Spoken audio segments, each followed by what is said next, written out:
எல்லாருக்கும் வணக்கம். நான் அர்ச்சனா தாமரைக்கனி. இன்று ஒரு குட்டி கதை சொல்ல போறேன். வாங்க கதைக்குள்ள போகலாம்.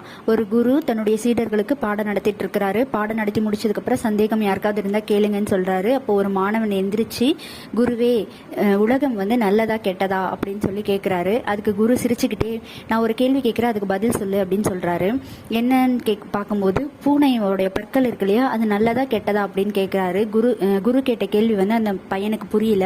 அதுக்கு ஆன்சரும் அவனுக்கு தெரியல. எல்லார்கிட்டயும் கேட்டு பார்க்குறான், அவனுக்கு தெரியல.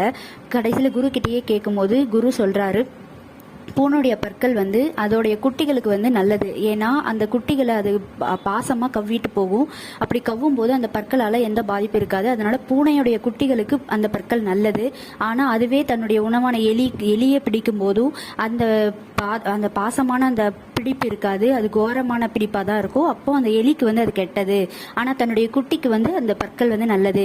அதே மாதிரிதான் இந்த